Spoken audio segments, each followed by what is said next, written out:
Hey guys, I'm back doing another one of these yet again. I'm staying pretty consistent, which is kind of cool. It's nice to have this new format, and I've gotten some good feedback on it, so that's cool too. But today, I am going to share another story with you. And I was actually just thinking about this when I was walking my dog. I think I may change the name of this podcast to Stories with Ashley because I love telling stories. It's kind of how I make sense of things in life. Hearing stories from other people, telling my own stories, seeing how they relate to one another. And stories are just kind of my thing. It's kind of, I pay attention to what happens in my life experiences, and I gain insights from them. I try to find themes. I try to pay attention to what stories are similar or what experiences are similar.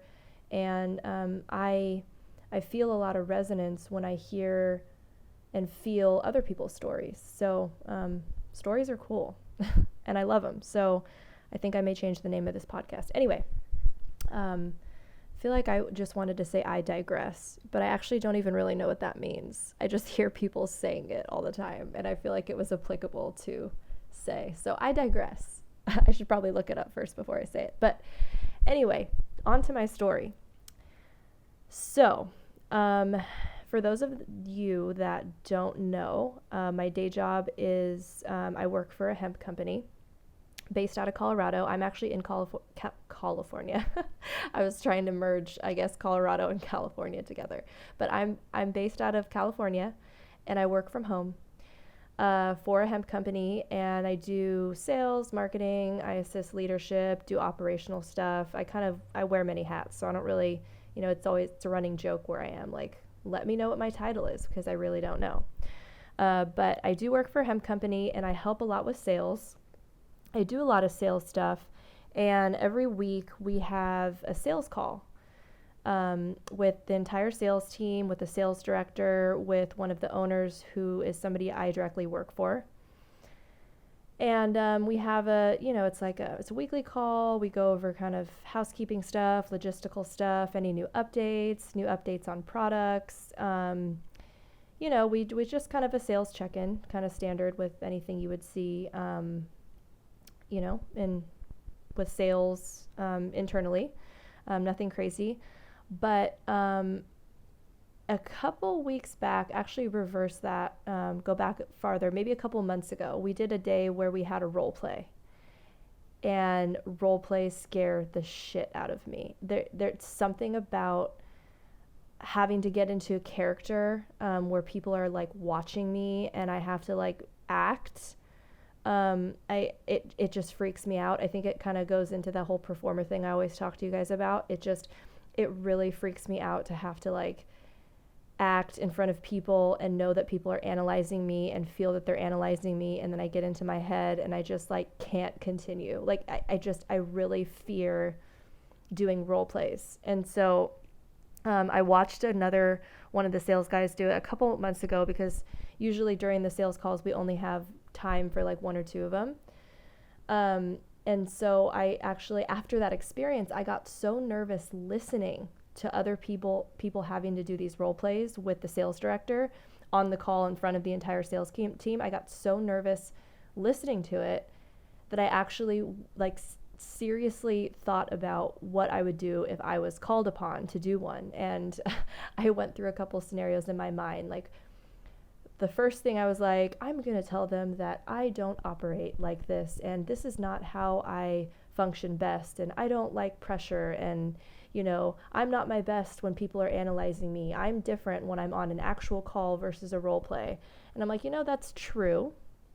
But I kind of got annoyed with myself when I heard myself like saying that back. I'm like, that's not the version of myself that I want to be. I don't want to run. So then I started to consider like having to actually do the role play, and it scares me so much that I really didn't think I would be able to do it ever. So I just kind of prayed that it would never come up again. And in the following weeks, we just didn't really have any role plays, and I thought it got just forgotten about. And I was like, cool, this is fabulous. I'm super excited that I never have to be faced with doing this again. But then, there's always a but then. Last week, we got an email from the sales director before the call saying, get ready for a good sales call today, like bring your notebooks. And I'm just like, oh gosh, what is this? What should I be getting ready for?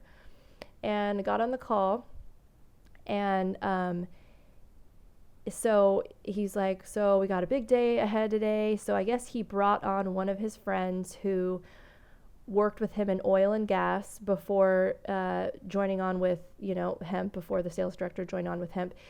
And he was like some top tier sales guy. And he's like, he's going to be doing role plays with everybody today. And I'm just like, oh my God, shoot me. Like, how can I jump off of this call now? Like, how do I get away from this? There's no getting away from this.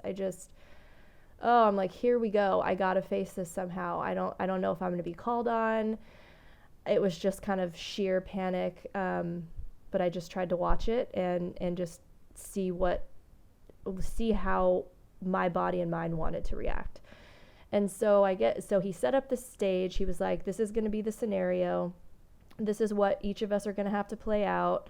I'm going to do the example first, and, y'all will just go after one by one. And I'm thinking, oh my goodness, like, how am I going to get through this? Like, it sounds really silly, but I'm so scared of being judged by people, especially in a situation where I feel so uncomfortable, that I just almost did not see how I was going to get through the experience. It sounds so silly, but there's so much fear there that it almost feels impossible to go through the experience. Like, there's so much potential for embarrassment that it just feels so hard.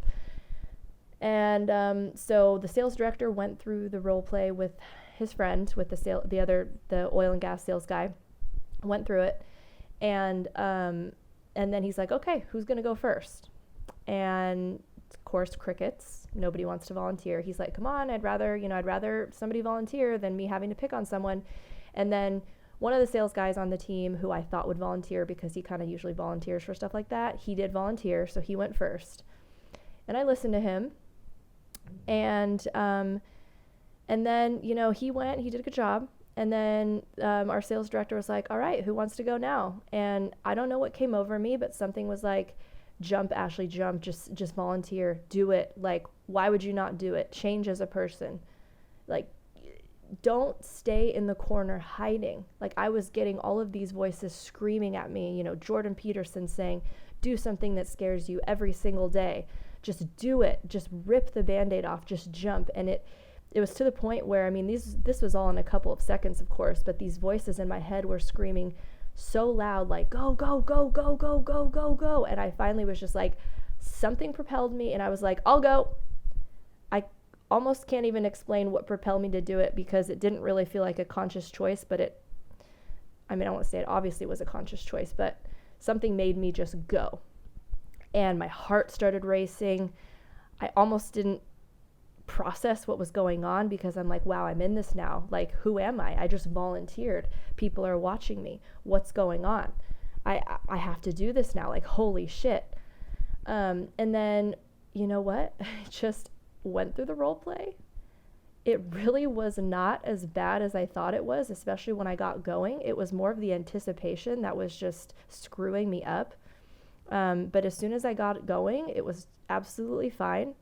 There was a couple things that I goofed. It was funny because with the script, the way it was, the guy was asking certain questions, but I guess he didn't ask me one of the questions, but I just gave the answer because I was so in my head, so nervous, that I just gave the answer. But it was silly. It was funny. He was like, if I would have asked the question, you would have done a great job with the answer. But other than that, I got great feedback. And, this situation really got me thinking, because I was so fucking scared of it, like heart racing, sweating, not really seeing how I would be able to get through the experience. And then I just did it, and it was really not that bad. And of course you hear this.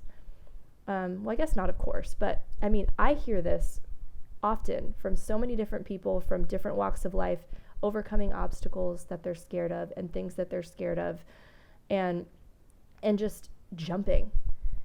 Like, I had a similar experience in Hawaii when first of all, before I get into this Hawaii experience, it's like, let's look at the extreme, like one extreme versus the other. So look at the situation that I just described with the role play. Something propelled me to jump. I did it, and I feel so much better. We're going to be doing these role plays, I heard, for a couple weeks now.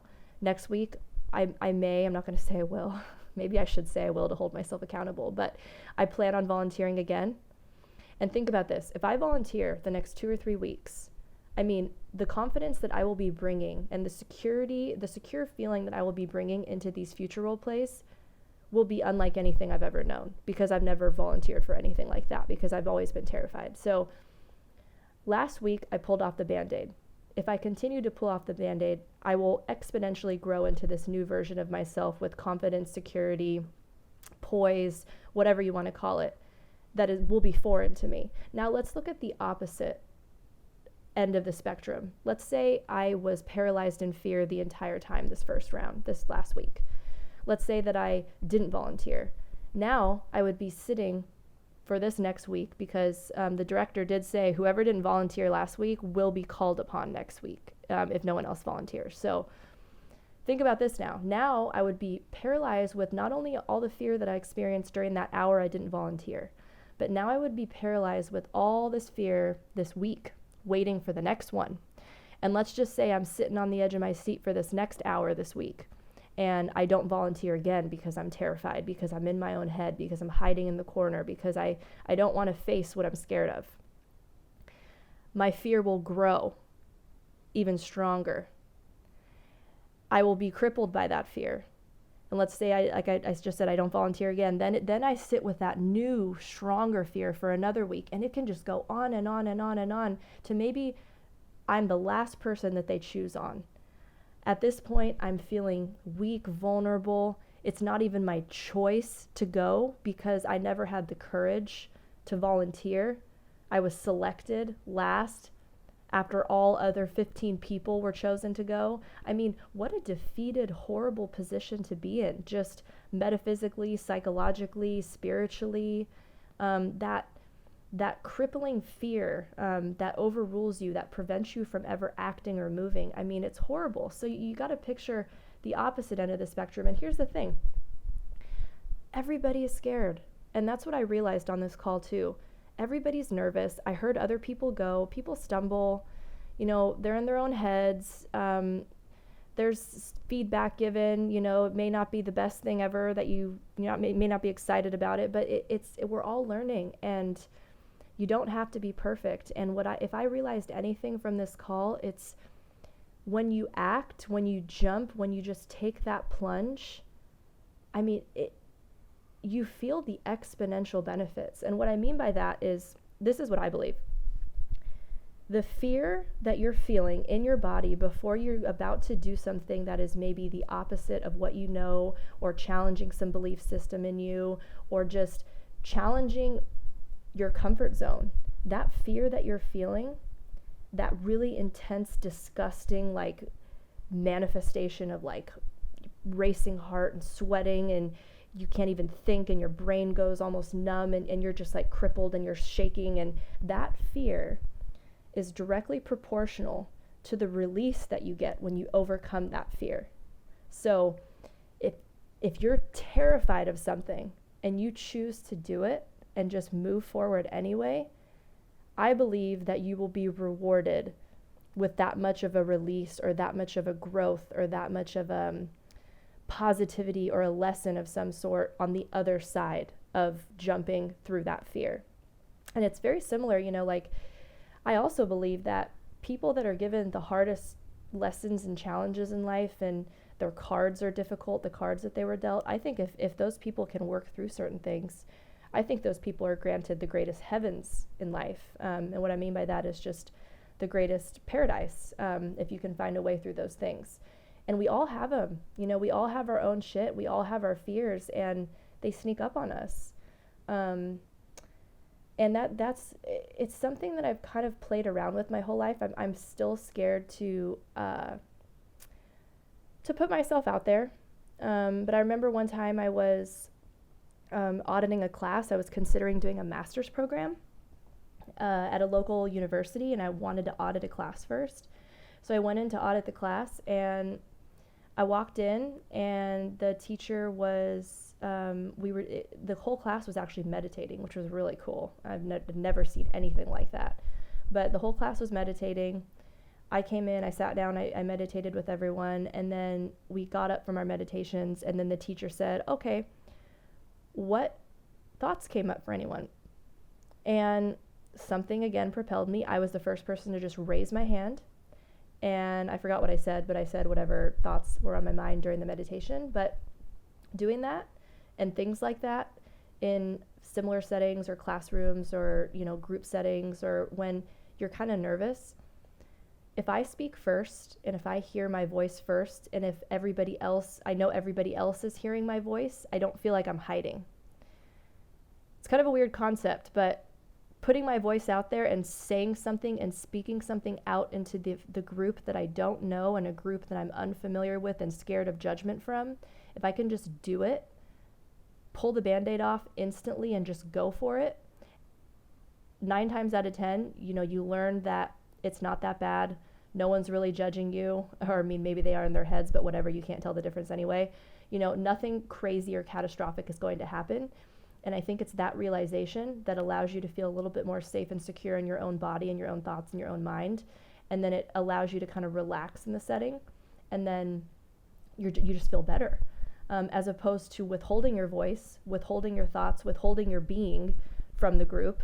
It's that withdrawn energy, hiding, and then that just compounds, and then you get more and more in your own head. So then when it comes time to talk, or when you're called upon, or when you want to say something even, you're just so in your head because you've withheld yourself for so long that it just becomes so scary and so fearful, way more than it needs to be if you just ripped off the damn Band-Aid and just went for it. That's what I found in my life. I understand, a lot of the stuff that I talk about most of the stuff that I talk about is my experience. I acknowledge that. I don't expect every single person to relate to what I'm saying. I know that some people do, though. So that's I love sharing these stories.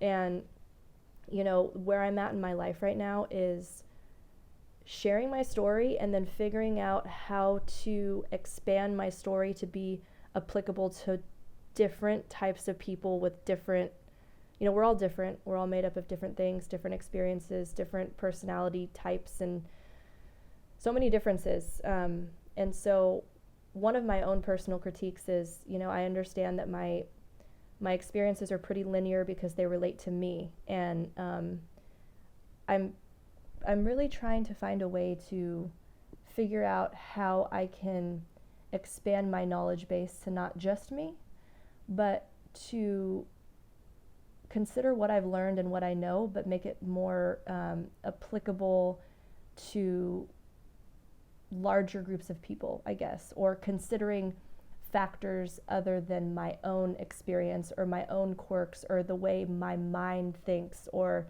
what I prefer to do or what's worked for me, because a lot of things that work for me may not work for you, or a lot of things that work for you may not work for me. And so it's something I'm working on, but right now where I'm at in my life, I love sharing stories like this. I love sharing what I learn, and it's great when other people relate, and I love hearing from you guys. I love getting emails, direct messages, and just hearing any feedback, hearing your stories of like, oh, this helped, or maybe it didn't help, or maybe something else would have helped, or maybe you would have liked to hear more about something else. Like I actually just got a request today from one of my listeners to do a breakdown on all the different diets that I've tried, and talk about what worked for me, what didn't work for me. And I've actually always wanted to do a video / podcast like that. So that's great. So I'm probably going to be coming out with an episode on that soon. But I love the feedback. I love the ideas. I love the suggestions. I realized I actually started a story of jumping off a rock in Hawaii, and I never finished it. So I'm probably going to end the episode with that because it's a pretty cool story. Where are we at with time? Not that it matters. Oh, about 20 minutes. I always have a goal to make these digestible. And what I mean by that is a little bit shorter ones so people don't get as overwhelmed. And, you can kind of digest, 10, 15, 20 minutes maybe, but I'm just a babbler. I think I just got to accept it. But I have one more story that kind of relates to this theme. So I was in Hawaii planning my wedding reception with my husband. This was a couple years ago. And this was Oahu. My family actually lives there, so we go there pretty often. But one of the monumental, what do you want to call it? I can't think of the name. One of the big points, or one of the tourist points or landmarks, there we go. Landmarks, or whatever you want to call it, is Waimea Bay, and there's a rock. Now, depending on the tide, people say it's anywhere from 25 to 35 feet high. The tide was pretty low the day that we went. So I would say it was about 30 feet high that day, and there was not a lot of waves. And so my husband and I, we had a plan to go and just kind of see what the rock was like. Now, people jump off this rock. It's a fucking high rock. And knowing me, I was getting in my head, I don't know if I'm going to do this. If I don't do this, am I going to hate myself? I'm going to think I'm a failure. I'm going to just beat myself up over it. I knew I was coming back in a couple months for the wedding reception. And I was like, maybe I can do it then. But anyway, we got to this rock and we were just kind of looking at it. And truth be told, I was praying that my husband didn't do it, because I'm a very competitive person. And I kind of mesh with the crowd to some degree. I don't know if that's fully true, but it's easier for me to just turn a cheek to my fear if someone else turns a cheek to their fear, and we can just kind of run off into the sunset together and pretend that it never happened. So I was praying that my husband did not want to jump off the rock, but he went up there and then he came back down, and I'm like, oh, okay, he's probably not going to do it. And he was just kind of sitting on it, and he's like, you know what? I am not going to be able to sit with myself for the next couple of months if I do not do this, if I walk away from this. And part of me was really happy for him, and part of me was like, fuck, bro, really? Now I'm going to have to sit here, watch you jump off this damn thing, and feel all this pressure myself to do it. Not that it's his fault, it's my own inner demons, but fuck, man, it's just what I was thinking. And so he went up there, I saw him jump off, he said it really wasn't that bad. I'm like, fuck you, I don't believe you. It looks horrible, especially from down here,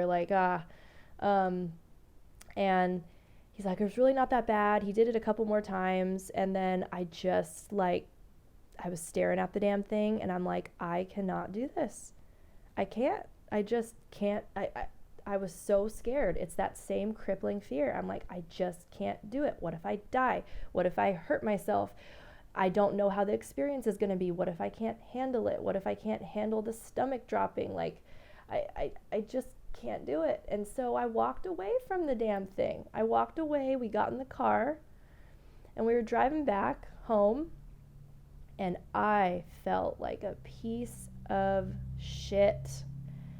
I wish there was a more graceful way that I could say that, but there really isn't. We even stopped by a couple local stores. I mean, the mental reel was going. I was like, you're a failure. Why couldn't you do this? How come other people are up there having a great time and jumping off, and you're just in your own head? Why can't you do this? Why are you scared? What's holding you back? I just couldn't take it. I felt disgusting, so withdrawn, defeated, felt like that damn rock won. So we got back in the car after we did some shopping, which I was totally not present for because I was just in my head in just self-pity, self-defeat. And then I got in the car and I was just nasty. It was just that nasty energy when you don't feel good about yourself. It's just everything around you sucks and you want to just poop on the day, and it's just ugh. I know that version of myself, and that's why I ugh to it. But I was like that, and my mom was driving. My husband could see it, and we started talking about the rock, and I'm like, should I have done it? I don't know. And then my husband, bless his heart, he's like, Donna, which is my mom's name, he's like, Donna, turn the car around. We're going back. She's going to jump off the rock. And everything in me kind of resisted him saying that, but I just kept my mouth shut, and I'm like, okay, game time. I'm going to jump off this damn rock. We're going. I'm doing it. I'm pulling the Band-Aid off, because you know what I was thinking? I was like, I cannot sit here with myself and wait another, gosh, what was it? A couple months, like 4, 5, 6 months, to come back and then have this whole battle again with myself internally. I can't sit with myself. I just can't do it. I can't be this defeated. It was so crippling. And that's what I was thinking about. That's why I thought of this story, because when I was talking about waiting the next week, why I volunteered for the role play this past week, I couldn't just sit with myself for another week, because that defeated feeling is nasty. It just eats away your soul and your spirit. And so it was about 30 minutes back to the Rock. I kid you not. We got into the parking lot. We parked. I didn't see anything but that rock. I got out, walked towards it. It was like my mission. There were 2 parts to the rock, actually. One was about 10 to 15 feet, and one was that higher, like maybe closer to 30. Went up there, did the little one first, jumped off. I was like, this really isn't that bad. Cool. I little win. And then I climbed back up to the top of the rock, the high part, the 30-ish feet part, and oh my gosh, it looked like 100 from where I was standing looking over. And it looked horrible. I did not know how the hell I would feel, but at the top of that rock, I'm like, there's no way I'm coming down without jumping, so it almost didn't feel like an option. Same thing with skydiving. That's the same experience I had with skydiving. Once you're at the door of that plane, it's just like go time. Let's just fucking go. Let's do it.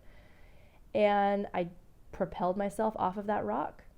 My body resisted everything. The body doesn't want to die. You know, your fight or flight system comes on. I was trembling. I was shaking. My heart was racing.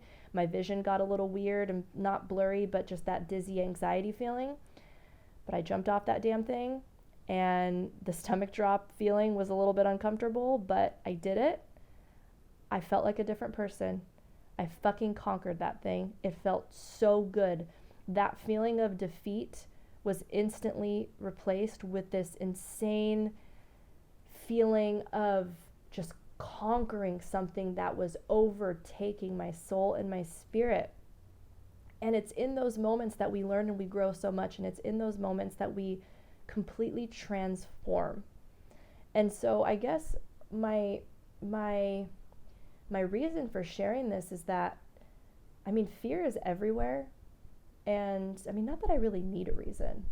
I'm kind of trying to get away from that, like always trying to justify why I'm saying what I'm saying and having a purpose, because it's like I'm just sharing it because it's on my mind. But I mean, if there's a theme here, it's we're all fucking scared of a lot of shit, but it's past the point of fear that we really transform and we really change and we really challenge our beliefs, and we challenge the narratives that hold us up, the floors that we stand on. We challenge those things, and it feels horrible to go through things like that. It feels horrible to go through change. It feels horrible to do something that your body, your mind, and your being are totally resisting.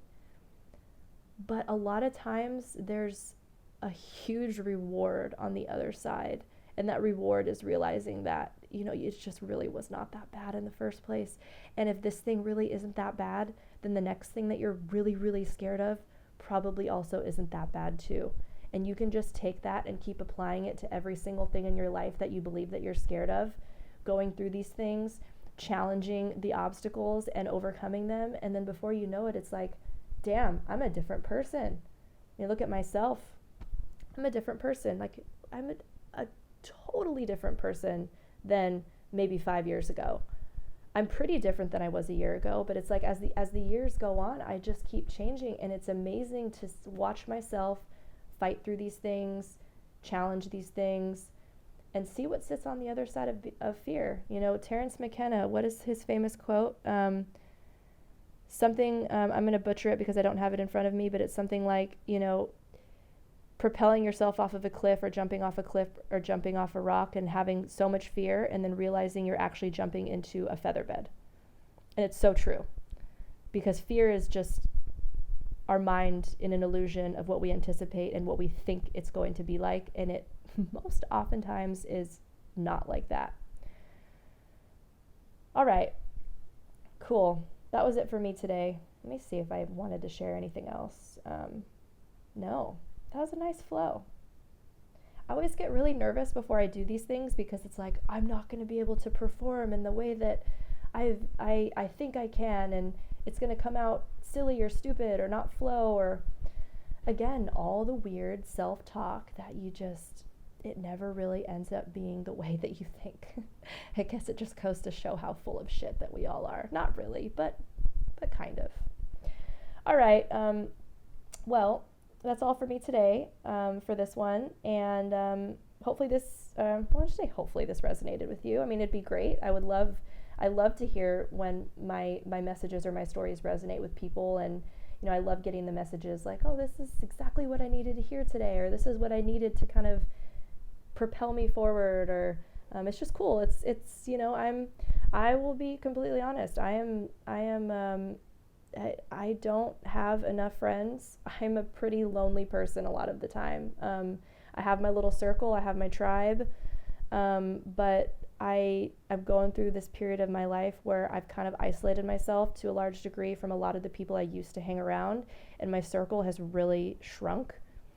And I'm trying to find a new one. And just in this day and age, man, with how things are, it's fucking hard to find people to connect with and relate to. It's hard. So I kind of use this as my outlet to speak my mind, share my mind, and I love hearing the feedback from people because it's kind of my way of having a conversation, having friends, having connection. It's just kind of where I'm at. So I love to hear from you guys. But anyway, all right, that is all for me today.